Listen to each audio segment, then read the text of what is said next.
7 × 9 95 × 89, 988 × 984। और ये कितना है?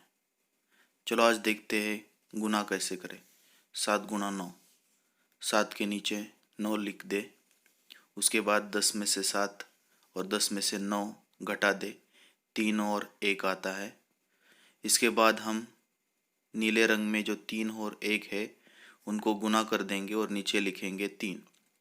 इसके बाद जो 7 है उसमें से 1 घटा दिया, 6 रह गए, और उसी के जैसे 9 में से 3 घटा दिए तो 6 रह गए।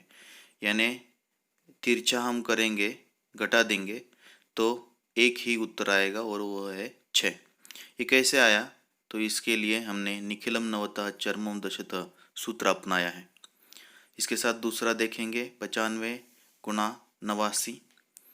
तो 95 और 89 1 के नीचे 1 लिखेंगे, फिर से निखिलम नवतः चरमम दशतः सूत्र इस्तेमाल करेंगे। 10 में से 5 गए 5, और 9 में से 9 0। उसी तरह से अंतिम अंक 9, 10 में से गया 1 रह गया, और 9 में से 8 गए 1 रह गए। अब काले रंग में जो दिख रहे उनका गुना करेंगे हम, और गुना करके 55 मिल गए। अब 95 में से 11 कम कर दिए तो 84 रह गए, और 89 में से 5 कम कर दिए 84 रह गए। इस तरह से हम अपना उत्तर निकाल सकते हैं। अब देखेंगे 988 × 984। इसका जो 988 और 984 है, 1 के नीचे 1 लिखेंगे। निखिलम नवतः चरमम दशतः सूत्र से हम 10 में से 8 कम कर देंगे तो 2 रह गए, 9 में से 8 1 रह गया, और 9 में से 9 0 रह गए। इसी तरह से अंतिम अंक 4 10 में से 6 रह गया, और 8 और 9 में से 0 और 1 रह गया। इस तरह से हमें मिले 12 और 16, जिनका हमें करना है गुना, और उसका हमें गुना मिलता है 192।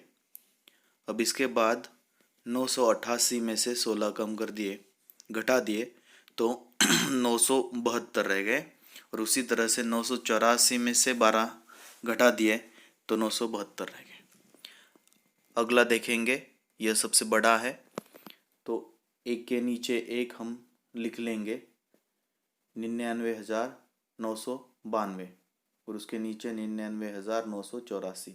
उसी तरह से सूत्र अपनाते हुए अंतिम अंक जो है 2, 10 में से घटा दिया 8 रह गए, और नीचे का 4 10 में से घटा दिया 6 और 1 ऐसे रह गए। इसमें जो अंक है, जितने अंक है ऊपर के उतने ही आने चाहिए, जो बाकी रहते हैं वह 0 0 लिखना है। 9। अब इसमें से क्या करेंगे, उसी तरह से हम घटा देंगे, और नीचे हमारा उत्तर दोनों का तिरछा जो हम घटा देंगे उनका एक ही आएगा, 99,976, और आगे का मिलाकर हमारा उत्तर आता है। यह वीडियो देखने के लिए धन्यवाद। फिर मिलेंगे।